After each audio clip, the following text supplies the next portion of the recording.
Let's take a look at an easy way to make these bendable 3D printed parts. The great thing about this design is that you can print as many as you need. By building off the basic shape, you can also tweak this to work for tank tracks, drag chains, or really any other functional needs.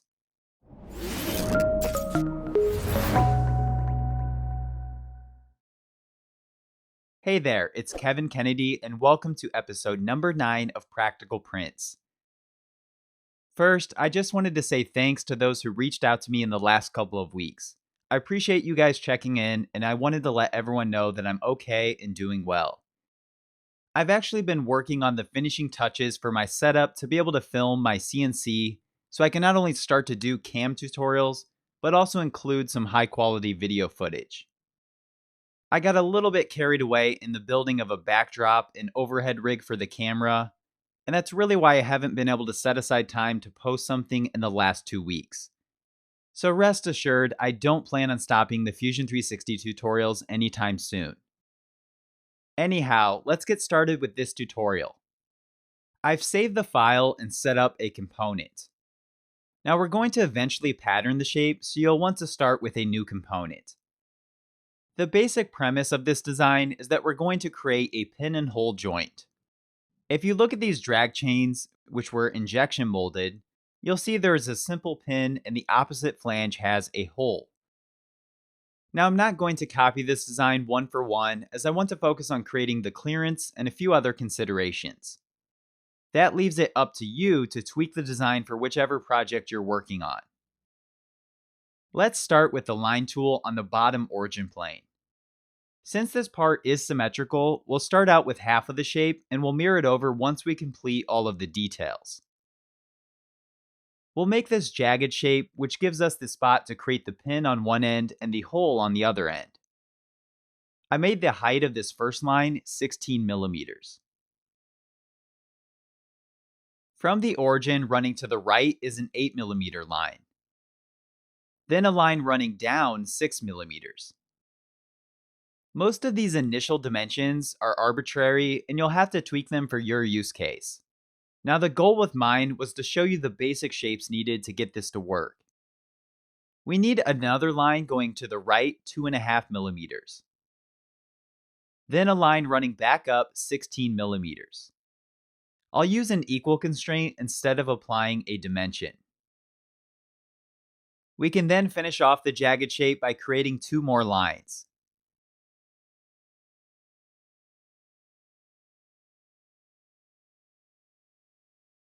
What we dimension this line here is the most important part.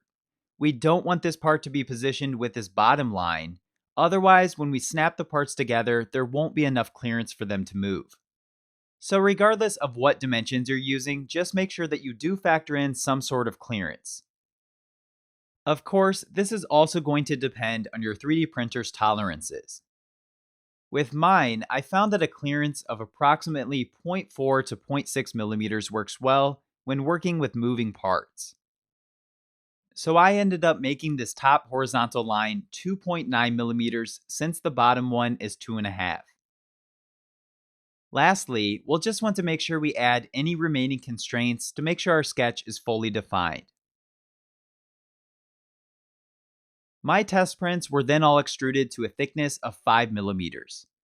Of course, this is another area where you may need to define it based on the use case. Generally, it's a best practice to apply all of your fillets at the end of the model. However, there are times when working on fairly quick projects that I do find it beneficial to apply fillets earlier in the timeline. In this case, I want to fillet some of these edges so I can make the pin concentric with them, which you'll see in just a second. We want to add a 2.5 millimeter fillet on both ends. We're now ready to create a new sketch on this back face. This will be the pin that sticks out. We can draw a center circle, and notice how we should be able to snap to the center of the arc radius that is created from the fillets. Let's define this circle as 3 millimeters. Now if you don't get the automatic constraint, then you can also add a concentric constraint by selecting the circle and then the filleted edge. With the extrude command, we're going to extrude this out 1.5 millimeters. I found this to be about the minimum to get these to work well, but be sure to do a few test prints with your printer. The other important thing that we want to do here is set the taper. Now, making this tapered will help us push this into the holes on the opposite end. I set mine to -7 degrees, with the negative just making sure that the taper is going in the correct direction. I honestly don't know if 7 is the best taper angle for this mechanism, so again, some of this will depend on how big you're making the part, so just make sure you test this. At this point, we can now create the hole or cavity on the inside of the opposite end. For this one, I didn't make it concentric. The important thing is that we need to make the center point far enough away from the inner edge so the two parts don't collide. I first created a construction line that was 3 millimeters over to the right. Then the circle needs to be our same 3 millimeters with our additional 0.5 millimeters for the clearance, bringing it to a total of 3.5 millimeters. Of course, we'll then want to extrude cut this, and there are a couple of tricks that I wanted to show you. First, we want to make sure the extrude cut goes at least the distance of our pin. So let's set the extend type as toObject and select the face of the pin. However, we also want to include a clearance. So the second trick is that we can add our clearance of 0.5 millimeters to our offset. Notice how the extrude cut now includes the offset distance from our selected face. Last but not least, we need to set our taper angle to -7 degrees. Before mirroring this over, let's create a cavity in the middle. Now this cavity will serve as the spot for the gear if you're going to create tank tracks or something similar. Obviously, if you're creating a drag chain or other bendy part, then you may not even need a cavity here. Before we sketch this, let's see if we can get this video to have 1,000 likes in the first week. Hit that like button if you're learning and enjoying it so far, and hit the dislike button if you're not. With a new sketch on the top face, we can create a 5x4 millimeter rectangle, with 5 being the height. I'll then add a sketch dimension from the bottom to the bottom of the part, making this 2.5 millimeters. That should leave us with a fully defined sketch.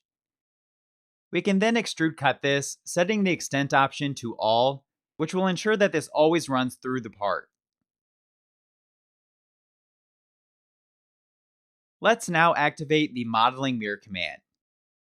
Remember at the beginning, I mentioned the use of this component. We don't want to mirror the component as we want to be able to pattern it. So we need to set this to the body option. That will ensure that both bodies are contained within this one component. For the mirror plane, we can select either the inside face of the part or the YZ origin plane. We could also combine the bodies before we add the remaining fillets, which will make it easier to select their edges. With the combine feature in the toolbar, we simply select the bodies and make sure they're set to join. Notice how the lines disappear in the middle where the bodies were originally split in two. Now we have one solid body and we can select these inner edges with fewer clicks. Let's first add a fillet of 2 millimeters to the two sharp corners. One consideration here would be whether or not you want this part to have a concave shape to follow the curvature of the snap part. If you do, you could simply extrude cut an arc that's set to the same radius with some additional clearance.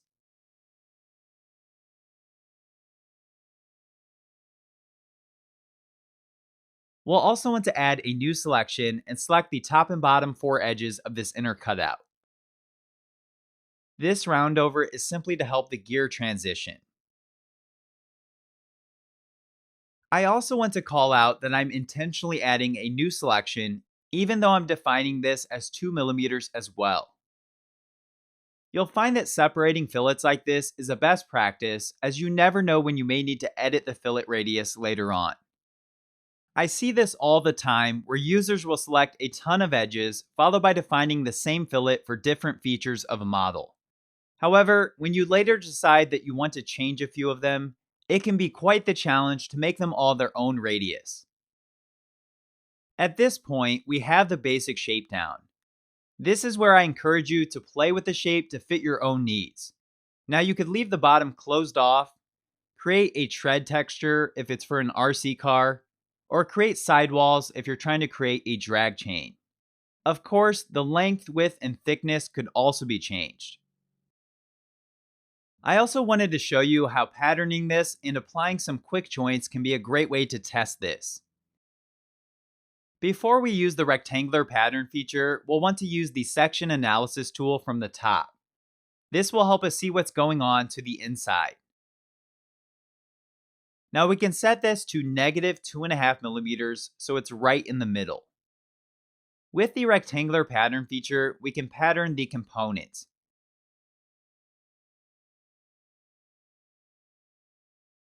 Select the y-axis as the direction and set the quantity to 3. Now this is also a great way to create parts that print in place. In fact, I printed these out in sections of 3 and then snapped them together from there, which just saves some time from having to snap every individual piece.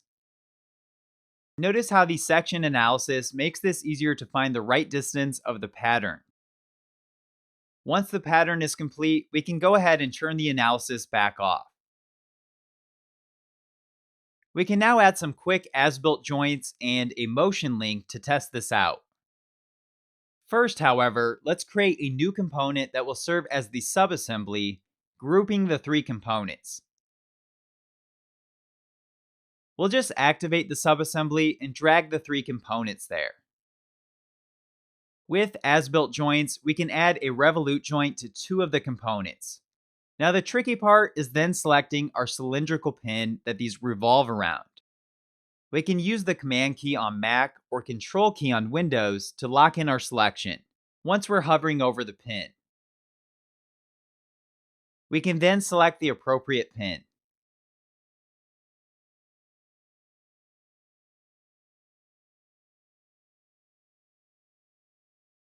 I'll then repeat this for the other 2 components.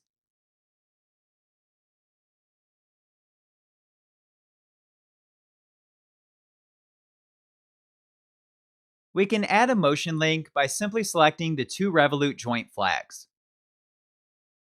This tells Fusion 360 that when one joint is used, the other should revolve as well. You'll see the issue we're having is that we don't have joint limits to stop it from running into itself. We can click OK to confirm the motion link and then edit our joint limits by right-clicking on a revolute flag.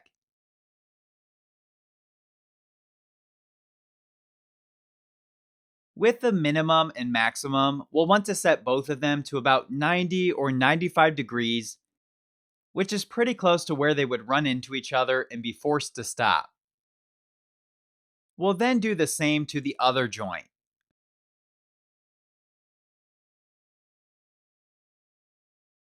Lastly, we'll want to ground the first component, which will let us move the other ones around. Notice how the components all move together because of that motion link.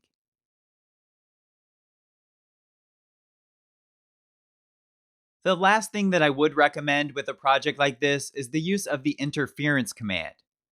From the Inspect dropdown, select the interference command. Now we'll have to select all 3 components and then hit the Compute option. This will either tell us that there are no interferences, which is what we want, or it will highlight interferences in red. So this is a great way to test your design before you go to print it out. Last but not least, I want to give a quick shout out to all of those who supported my channel over the last few weeks. Special thanks to the new patrons, Derek, Steven, Paula, Ray, Patricio, Jeffrey, Callie, Gabor, and Matt. And thanks to those who supported the channel via my Buy Me a Coffee page. Jim, Rob, Adam, Keely, JEBear76, Tom, Sizanter, Andre, and of course the anonymous contributors. Be sure to hit that like button if you learned something in this video, and if you didn't, then go ahead and hit that dislike button. After you do that, be sure to click the playlist in the lower right hand corner to watch the rest of this series.